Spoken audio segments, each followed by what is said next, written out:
6 months to remove Alassane Ouattara from power. Part 2 and end. TotalEnergies, once a symbol of French petroleum dominance in Africa, is gradually being handed over to African operators. In this hypocritical reshuffle, Alassane Ouattara has become a burden, an embarrassing relic. All his former international allies have abandoned him.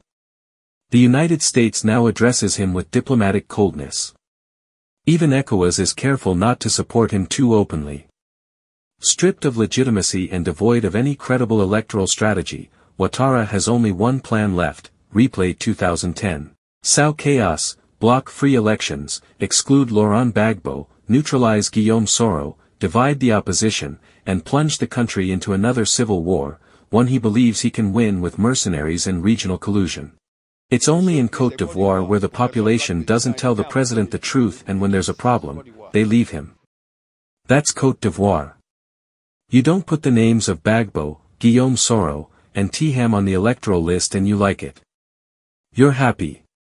Touch wood, but if there's chaos, will that suit you? Question. There's no problem. You support the leaders, and when there's chaos, you leave them.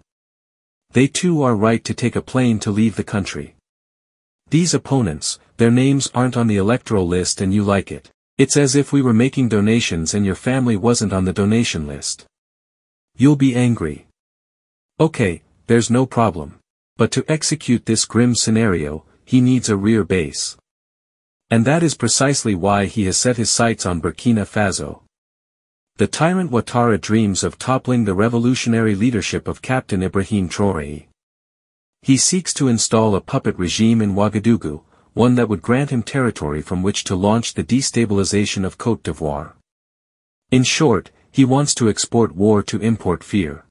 Communiqué. Il y a quelques semaines de cela, a few weeks ago, intelligence services intercepted several communications between an individual and terrorist leaders, concerning details of positions, the defense and internal security forces, the Volunteers for the Defense of the Homeland, VDP, and military operations. After a thorough technical analysis, the individual was identified as Barry Abdraman, and was found to be an officer in the Burkinabe Armed Forces. He was identified as belonging to the Military Justice Battalion. Searching for information on him, within his corps, allowed intelligence agents to discover that the officer had been on irregular absence for several weeks, and was subject to proceedings for desertion. Surveillance of the communications of deserting Lieutenant Barry Abdraman revealed links of interest to intelligence services, notably with an officer in the armed forces named Kampahari Johani, a former non-commissioned officer in the Burkinabe army named Zirbo Lahoko, an officer at the Burkina Faso Integrated Operations Center, Commander Ouattara Frédéric, an armed forces officer on a training course in a European country, but a long-time deserter who had moved to Abidjan, named Constantine Kabori. The meticulous work of the intelligence services revealed a major plot being prepared against our country, with the ultimate goal of sowing total chaos, and placing the country under the supervision of an international organization capable of taking it over in 10 or 20 years, according to the investigators. Sensitive information was passed to the terrorists, with the aim of intensifying attacks against fighting forces and civilians, with the aim of sparking revolt against the authorities. Other strategies were also developed to disorient the intelligence services in order to force them to make mass arrests within the defense and internal security forces, hoping to create frustration and a sense of fear. Manipulation is also carried out through messages disseminated to unfairly provoke certain people. Other messages were sent to corps commanders to scare them, indicating that they would be arrested for being on a so-called blacklist. Religious and traditional leaders were approached to convince certain officers to engage in this disastrous mission. This was unfortunately the case of Captain Ouattara Rennie David, currently on the run. In the same vein, the VDP were contacted to demoralize their comrades and money was sent to them for this dirty work. All these perfidious schemes were developed with the sole aim of disrupting the army and sowing chaos.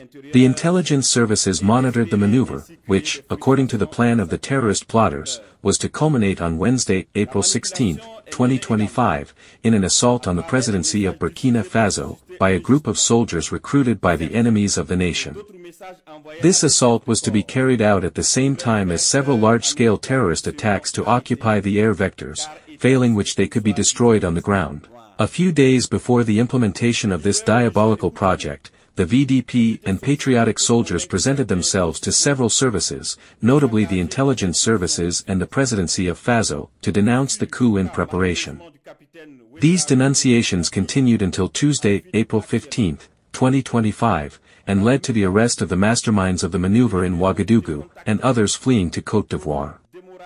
It should be noted that the masterminds outside the country are all located in Côte d'Ivoire, including one named Barry Abdraman. The plot is actively continuing from their operations center in Abidjan, with the objective of sowing chaos in Burkina Faso before June. The intelligence services are continuing their surveillance actions and will keep the national public informed of any developments in the situation. Several other individuals involved are being monitored and will assume the consequences of their actions when the time comes. We urge the population to remain calm and vigilant, and to report any suspicious activity. As for the valiant fighting forces, we encourage them to continue their mission with determination, while remaining vigilant. Homeland or death, we will win.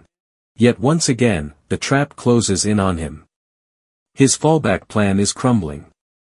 Ghana, once a playground for the Ivorian regime, has turned against him. John Dramani Mahama, in a bold move, welcomed Guillaume Soro to the presidential palace. The message is clear. ECOWAS is no longer Ouattara's private courtyard.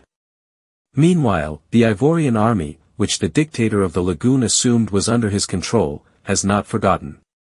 It remembers General Mangu's humiliation, the betrayal of its officers, the suppression of its leadership.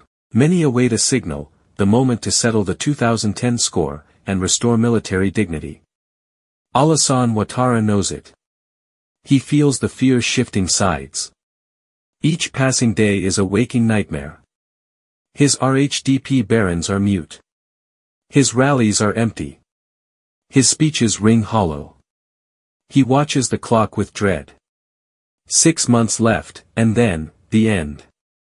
But for the people, these 6 months are months of vigilance. Months to avoid the trap of orchestrated violence. Months to expose, to resist, to dismantle his war machine, and to prevent him from setting the country ablaze once more. Because while Alassane Ouattara may hope to escape through war, the people intend to remove him in peace. He no longer governs. He conspires. He no longer presides. He trembles. And if he insists on staying, he will discover that the Ivorian street has not forgotten. Not the bloodshed. Not the broken promises. Not the sacred duty to remove an impostor.